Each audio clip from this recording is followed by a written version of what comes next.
Hello दोस्तों। आज की क्लास में आपका फिर से स्वागत है। आज की हमारी कहानी है कफन। कफन कहानी संग्रह भी है जो प्रेमचंद का अंतिम कहानी संग्रह है। और ये जो कहानी संग्रह है ये प्रेम निधि कहानी संग्रह में जो इनकी प्रेम निधि, प्रेम पच्चीसी इस तरह के जो इन्होंने भाग बनाए हैं, तो उनमें जो प्रेम निधि है उसमें कफन सम्मिलित है। और ये इनका अंतिम है। प्रेमचंद का जो जन्म है 31 जुलाई 1880 और मृत्यु 8 अक्टूबर 1936।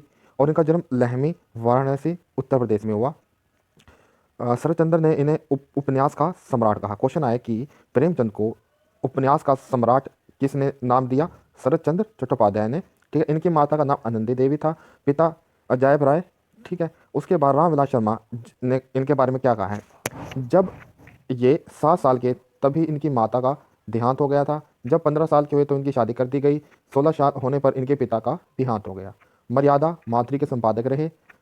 प्रवासी लाल के साथ मिलकर सरस्वती प्रेस भी खरीदी इन्होंने। उसके बाद हम देखते हैं कवन कहानी 1936। आधुनिकता बोध की कहानी है ये। ठीक है। इससे पहले क्या था, उसमें आदर्श भी रहता था, यथार्थ भी। अब प्रेमचंद है जो क्या आधुनिकता यथार्थवाद की तरफ अग्रसर हो चुके थे। कहानी जिस सत्य को उजागर करती है वह जीवन के तथ्य से मेल नहीं खाता। कफन प्रेमचंद की जिंदगी के उस बिंदु से जुड़ी हुई कहानी है जिसके आगे कोई बिंदु नहीं होता। ये किसने कहा है? डॉक्टर इंद्रनाथ मैदान। मैं कहानी क्यों नहीं बताता, कहानी तो आप पढ़ लोगे, पर जो क्वेश्चन आते हैं, जो कहानी के जो क्वेश्चन आते हैं, जैसे पात्र होते हैं, वो मैं इसमें करवा देता हूँ आपको शॉर्ट में। थोड़ा बहुत मैं कहानी के बारे में बता देता हूँ, पर जो कथन होते हैं कहानी के बारे में या किसी रचना के बारे में, वो ज़्यादा इंपॉर्टेंट रहता है कि भी किसने कहा। और उससे क्या होता है, वो कथन भी हो जाता है हमारे, और कहानी को समझने के हमें समझ भी हो जाता है कि इसमें क्या है। इस कहानी में तो कहानी पढ़ने से तो कहानी ही याद आएगी, पर इस कहानी में लेखक क्या कह रहा है। कोई भी कहानी, कोई भी रचना कर, जब उसकी समीक्षा पढ़ते तभी हमें पता लगता है कि इस कहानी में असल में क्या था, लेखक क्या कहना चाहता है। अब देखिए, इंद्रनाथ मैदान ने क्या कहा कि कहानी जिस सत्य को उजागर करती है वह जीवन के तथ्य से मेल नहीं खाता। कफन प्रेमचंद की जिंदगी के उस बिंदु से जुड़ी हुई कहानी है जिसके आगे कोई बिंदु नहीं होता।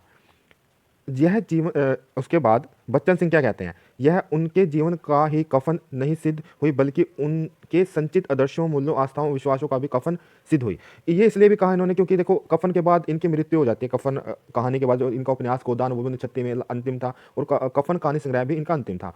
तो कहने का यहाँ पे बच्चन सिंह ये भी कह रहे हैं कि इसमें देखिए, इनकी कहानी जब 1936 में इनकी मृत्यु हो गई, और बल्कि इनके संचित आदर्श जो उन्होंने जैसे बड़े घर की बेटी, इस तरह की जो कहानी, नमक का दरोगा, उसमें क्या है कि ये एक समझौता करते हैं, लास्ट में आके उनको आदर्शवादी चरित्र दिखा देते हैं। वो संघर्ष करते हैं और फिर क्या होता है, उनमें एकदम क्या करते हैं, प्रेमचंद चेंज कर दिखा देते हैं, उनमें परिवर्तन दिखा देते हैं, वो बदल जाते हैं। जैसे होता है ना आदर्शवाद में, पहले जो गलत काम कर रहा होता है फिर उसको शिक्षा मिलती है और वो फिर वो ठीक हो जाता है। पर 1936 तक आते आते ये चीजें अब प्रेमचंद समझ चुके थे कि भी ऐसा नहीं होता, यथार्थ में ऐसा नहीं होता कि मनुष्य इतनी आसानी से चेंज हो जाए। तो वही चीज हुई कि जो इनके आदर्श, मूल्य, आस्थाओं, विश्वासों का भी कफन सिद्ध हुआ। तो अब क्या है, पहले क्या होता था, पहले कहानियों में प्रेमचंद क्या करते थे, हल दे देते थे, उसका सॉल्यूशन निकाले। बड़े घर की बेटी लास्ट में क्या कहती है, जो कहानी उसमें कहते हैं, जब घर टूटने लगता है तो क्या करते हैं, बड़े घर की बेटी कहती है नहीं चलो भाई भाई ना टूटे, तो फिर जो पात्र कहते हैं कि बड़े घर की लड़कियां तो ऐसी ही होती हैं। तो इस तरह से जैसे पंच परमेश्वर है, उसमें भी जैसे क्या पात्र अपना लास्ट में क्या बदल लेता है, व्यवहार बदल लेता है। पर जो कफन कहानी है वो यथार्थ पे निर्धारित है, उसमें ऐसा नहीं होता, उसमें ऐसा नहीं होता। जो प्रेमचंद है वो प्रश्न पाठकों पे छोड़ते हैं। ठीक है, वो क्या है, पाठकों पे छोड़ते हैं कि आप इसका हल खोजें, उसका हल नहीं देते। अब कफन हिंदी की सर्वश्रेष्ठ कहानी है, वह पूर्णतः आधुनिक है, क्योंकि उसमें ना तो प्रेमचंद का जाना पहचाना, देखो वही बात आ गई ना, जाना पहचाना आदर्श उन्मुख यथार्थवाद है। वो पहले की कहानी में यथार्थवाद तो दिखाते थे, फिर आदर्श भी दिखा देते थे। ना ही कथानक संबंधी पूर्ववर्ती धारणा है, ना गड़े गड़ाए इंस्ट्रूमेंटल जो मशीनी जैसे पात्र हैं, ना कोई परिणति, ना कोई चरम सीमा, ना कोई छिछली भावुकता। इसमें कोई भावुकता भी नहीं है, जैसे पहले क्या भावुकता दिखाई जाती थी, और अति रंजना, और ना कोई सीधा संप्रेक्ष्य वस्तु। वह लेखक के बदले हुए दृष्टिकोण और कहानी की बदली हुई संरचना का ठोस उदाहरण है। किसने कहा? डॉक्टर परमानंद श्रीवास्तव ने। डॉक्टर परमानंद श्रीवास्तव ने ये चीज कही।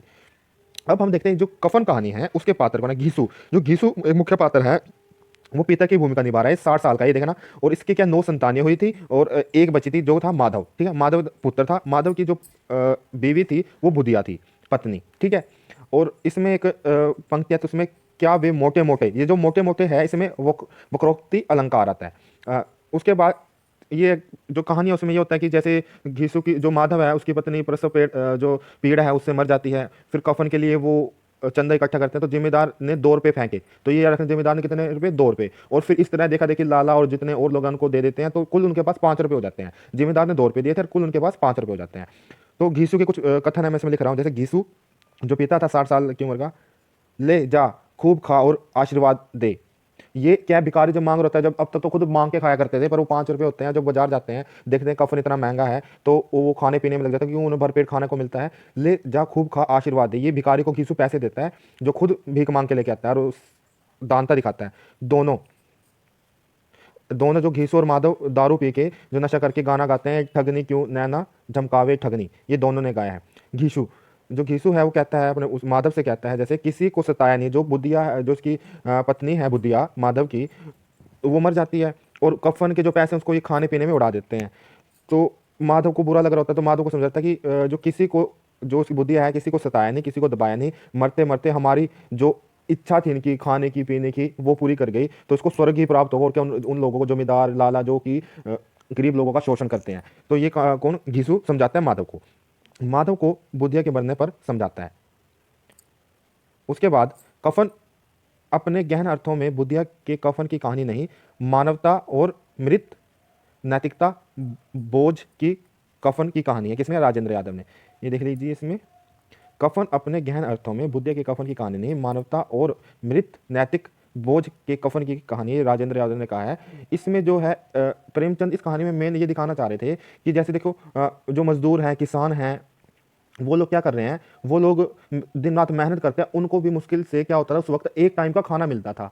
और इन्होंने ये दिखाया भी मेहनत करने वाला भी भूखा सो रहा है, और हम बेले बैठे हैं और हम फिर भी हमें एक वक्त की रोटी मिल जाती है जिस, तो हमारी स्थिति उनसे अच्छी, वो मेहनत भी करते हैं फिर भी उनको खाना नहीं मिलता, और हम नहीं करते फिर भी हमें मिल ही रहा है, जब गाली खा के मिले, गाली उनको भी खानी पड़ रही है बड़े लोगों से है। तो इस तरह क्या उन्होंने जो जमींदार वर्ग है जो शोषण करता है किसानों का, मजदूरों का, सत्ता वर्ग है, उसको इन्होंने घीसू और माधव की जो चरित्र है दो कफन कहानी में दर्शाया है कि जो काम नहीं कर रहे वो ज़्यादा अच्छा है, जो काम कर रहे हैं उनको तो कुछ मिल ही नहीं रहा।